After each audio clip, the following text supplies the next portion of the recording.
আমি কোরআনের সঙ্গী। শুরু করছি গভীর নীরবতায় একটি প্রশ্ন দিয়ে, একটি কাঁপন তুলে দেওয়া প্রশ্ন। নবীর অনুসরণ মানে কি?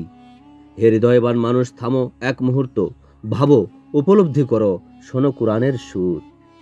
নবীর অনুসরণ মানে হাদিসের বহর, নাকি তার মানে নবীর জীবনের মূল রশ্মি, যা ওহী আকারে নাজিল হয়েছে তার হৃদয়ে?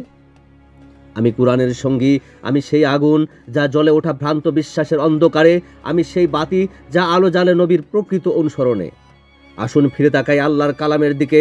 সূরা আনআমের 106 নম্বর আয়াত, আপনার প্রতি আপনার রবের পক্ষ থেকে যা ওহী করা হয়েছে আপনি কেবল সেটাই অনুসরণ করুন। আরেক জায়গায় সূরা আহকাফ 9 নম্বর আয়াতে বলা হয়েছে, আমি তো কেবল ওহী অনুযায়ী অনুসরণ করি। এই কি স্পষ্ট নয় বন্ধুগণ? নবী নিজেও কেবল কোরআনের অনুসারী ছিলেন। তাহলে আমরাও যদি কোরআন মেনে চলি, তবে কি আমরা নবীর পথেই চলছি না? নিশ্চয়ই কোরআন মানা মানেই নবীকে মানা, হাদিস নয়, কোরআনই ছিল তার মূল পাথেয়। হযরত আয়েশা রাদিয়াল্লাহু আনহা বলেছিলেন, কানা খুলুকুহুল কোরআন, তার চরিত্রই ছিল কোরআন। নবী ছিলেন জীবন্ত কোরআন। তিনি যা বলতেন তা কোরআনেরই প্রতিচ্ছবি, তিনি যা করতেন তা কোরআনেরই প্রতিফলন। আমি বলছি না হাদিস সব মিথ্যা, আমি বলছি না হাদিসকে ছুঁড়ে ফেলে দাও, আমি বলছি হাদিসকে কোরআনের মানদণ্ডে ফেলো। যা মিলবে তা গ্রহণ করো, যা নয় তা পরিত্যাগ করো।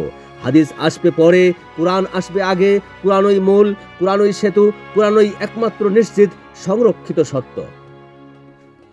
তুমি কি সেই মানুষ যে নবীকে ভালোবাসো? তবে কেন তার প্রকৃত অনুসরণে ভয় পাও? তুমি কি সাহসী নও কোরআনের পথ ধরতে? আমি হই প্রথম কণ্ঠ যে বলে, চলো নবীর মতো হই, চলো কোরআনের মতো হই। ধীরে ধীরে উত্তাল হচ্ছি আমি, আমার কণ্ঠে গর্জে ওঠে কালামের ধ্বনি, আমার বুক থেকে ছুটে যায় পবিত্র ঘোষণা, কুল ইন কুনতুম তুহিব্বুনাল্লাহ ফাত্তাবিউনি। বলুন, যদি তোমরা আল্লাহকে ভালোবাসো তবে আমাকে অনুসরণ করো। আর নবী কি বলেছিলেন? তবে বুঝে নাও, নবীর অনুসরণ মানে কোরআনের অনুসরণ। আমি কোরআনের সন্তান, আমি সেই কণ্ঠ যা পুঁথির ভিড়ে খোঁজে মূল গ্রন্থ। আমি সেসব ভাই বোনের পক্ষে কথা বলি যারা আর দ্বিধায় ভোগে না, যারা জানে পাথেও একটাই কোরআন। আমি উচ্চারণ করি সত্যের বাণী। আমি নই কোনো দলীয় মুখপাত্র, আমি নই কোনো মতবাদের জিহবা। আমি কোরআনের মুজাহিদ, কোরআনের আলোয় পথ চলি, কোরআনের ভাষায় কথা বলি।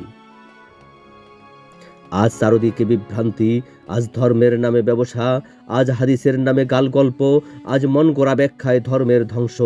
তবে আমি থেমে থাকি না, আমি দাঁড়িয়ে যাই, চিৎকার করে বলি, ফিরে যাও কোরআনে, ওটাই নবীর প্রকৃত উত্তরাধিকার।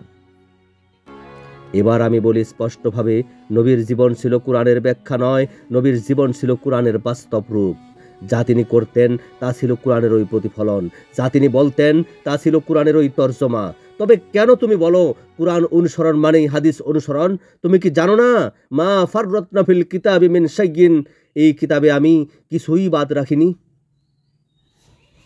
তোমার গলায় যখন দ্বিধা, তোমার মনে যখন সন্দেহ, তখন কোরআনই শান্তি দেয়, কোরআনই দেয় উত্তরের আলো। তোমার সন্তানের জন্য যদি সত্য চাও, তবে কোরআন শেখাও। তোমার হৃদয়ের জন্য যদি আলো চাও, তবে কোরআন পড়ো। নবী বলেছিলেন, নবী কি বলেছিলেন? হাদিসই শেষ কথা? না, তিনি বলেছিলেন, তারাকতু ফিকুম মা ইন তাবাসসাকতুম বিহি লান তাদিল্লু বাদি আবাদান আবাদান কিতাবাল্লাহ। আমি তোমাদের মাঝে রেখে যাচ্ছি কোরআন, যদি তা আঁকড়ে ধরো কখনো তোমরা পথভ্রষ্ট হবে না। আজ আমি গর্জে উঠি, আমি সেই বজ্রকণ্ঠ, আমি সেই বাতাস যে শুদ্ধ করে অশুদ্ধ আকাশ।